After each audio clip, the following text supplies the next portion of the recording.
Hello guys and welcome to episode number 1 of Coffee Time with Jake.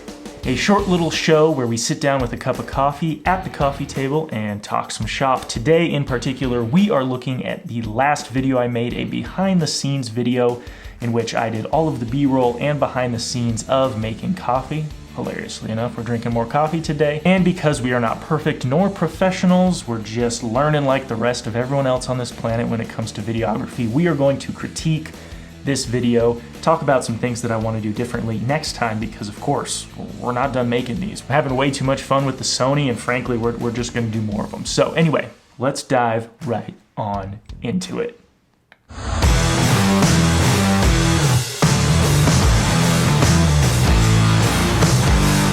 All right, so let's look at our notes today and let's talk about, what we want to change. So guys, the first thing that I have on here is set the white balance. Now this one may seem super obvious, but I do have to say, filming with the Sony, because again, this is a work in progress, we continually learn more and more, and I do love this camera, but it definitely has some stuff that I'm not so wild about, and that's just with every camera. But I have noticed typically that the auto white balance on the Sony seems to be significantly less reliable than maybe like the Panasonics, or even shooting auto white balance on the Blackmagic, which is sitting back here. I don't know what it is. Maybe it's just the way that I color grade or the way that I kind of film stuff, but it just tends to, when I'm looking at the curves in my software, I'm not super wild with how the auto white balance is coming out with the Sony. So for example, today it should look a lot better. My skin tone should look a lot less green or, extra magenta, whatever the case may be. In this video, we were all over the place. I mean, looking back at this footage, it is almost hard to watch some of these shots, and I tried to fix it as best as I could, but again, with an 8-bit codec, you're really rolling the dice on just how much you can fix because, sometimes you just can't fix it. And in a couple of these shots, it really shows. It looks different. I think bare minimum, at least setting a consistent white balance would have been easier because I could have done kind of the same tweaking shot per shot. Now for this, I have a couple of recommendations. I recently picked up these. These are like the Gary Fong. I'll put the link down in the description below, but they're these little color balancing domes, and on the Sonys and all your cameras, you have the ability to basically stick this in the middle with your light sources, and then with that you can set a custom white balance, and it just turns out looking really, really good. And I'm finding, again, with this, the quality of the codec in this camera, if you get the white balance right, it looks amazing, but it seems like if you dial it in ahead of time, you're just gonna save yourself a ton of work. So from now on with this camera, as much as possible, I'm going to try to set my white balance ahead of time, and I think that's going to make a big difference. And guys, let's talk shop about the second thing that I would have changed in this video, and that is I would have used more manual focus. Now so far in my tests and what I've been using with the Sony, I have found the autofocus to be incredibly reliable. It works great, it locks onto subjects, and once you've got it locked, it really keeps track of them and it looks really natural. I'm just amazed with the autofocus. If there's one thing from this camera that is just totally rocking my world compared to the other cameras, it's how good the autofocus is. It's that good. But again, when you're doing a very product-based shoot, everything is controlled, your lighting is controlled, your objects are controlled, everything is controlled. I think there's a ton of benefit in doing a lot more manual focus when you are filming the behind the scenes, filming the camera, and then going and being the subject. I think if you're behind the camera and you've got touch to focus with the Sony, you can kind of get away with a little bit more on the autofocus and do some cooler stuff. But again, I was doing everything myself, and just locking that focus exactly where I wanted it was probably going to be the better option. When the autofocus picked something, it got it right and it stuck to it, and it just sometimes wasn't what I wanted it to focus on. And again, how is the camera supposed to know that?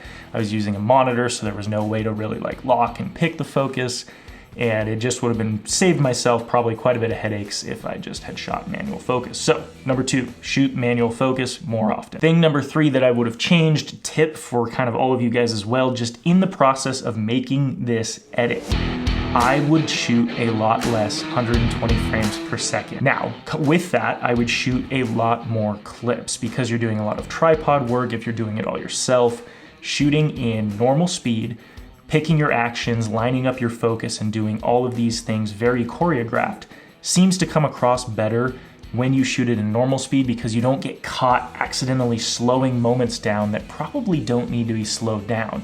if I'm throwing, when I was throwing the grinder, throwing the cup, those seemed like cool moments to slow down with 120 frames. But in general, I have found when I'm filming myself in these videos, 120p can be a trap in my edit, and it kind of just feels like it can potentially slow it down. Because a lot of times I'm thinking like, oh, the B-roll, look how cool this looks. But in all reality, it just seems like a lot of times it is really easy to just shoot 24 frames a second, film more clips, and your edit feels just a lot more dynamic. So not saying don't use 120p, because that's the fun of these kind of make it dope sort of edits, these Daniel Schiffer style edits, but don't be afraid to do 24p, especially if you're doing it by yourself. That's just one of my recommendations. All right guys, and with that, let's get into topic number 4, the 4th thing that I would change with this shoot. Now, in particular guys, the biggest struggle that I found with this shoot of doing the behind the scenes and the actual like make it dope edit myself was how hard it was to do everything. And I talked about this before with the fish tacos.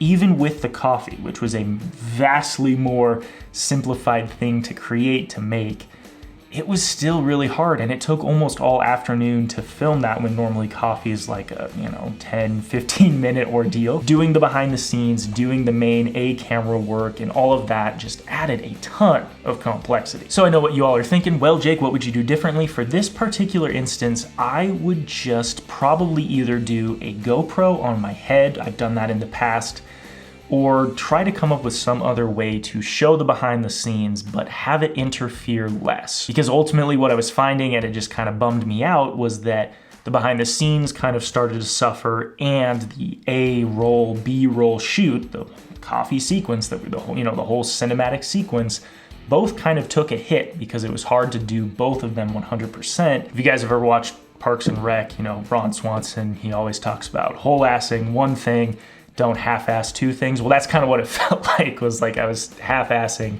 both of these. So in retrospect, I would try to make the behind the scenes as easy as possible. One idea that I'm having, and a lot of people I've seen do this, is like a 360 camera. So you just always capture.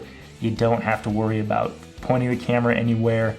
And I don't know, that's something I'm thinking about, but again, I feel like the GoPro works pretty well, so I think next time that's probably what I'll try, but we'll see. The other option is just to have more fun, make these cinematic sequences, don't film the behind the scenes, and just make them, and then you don't have to worry about the behind the scenes, and you can get as creative as you want. You don't have to worry about being super creative, and that's just easier. So the 5th, let's see, what are we on? Are we on 5? I think 5. The 5th and final thing, guys, that I want to try differently in the future is on edits like these, I want to lean less on the song. I found this song and I really, really liked it. Like, this song was super sick. I think it turned out great. I loved this song, but because I liked it so much, I felt like I was leaning on the song for the edit, where when it comes to these product B-roll, whether it's coffee or food or whatever the case may be, there's always really interesting sounds, and I want to, in the future, highlight those better. I love sound design, I love sound editing, and that's just something that I definitely want to touch on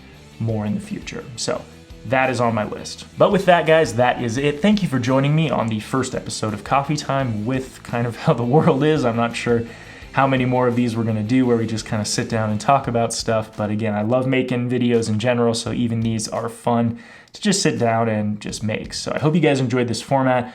We will do more of these hopefully, and just hopefully in the future, we're gonna do a lot more B-roll cinematic sequence videos, because I'm loving using this Sony. Where is it? This one. I really want to do the Pocket 4K versus the Sony in some kind of B-roll sequence. So that's coming as well. But anyway, that's it. You guys have a good one. Stay safe, stay healthy, and I'll see you all in the next one. Peace out. Catch you later.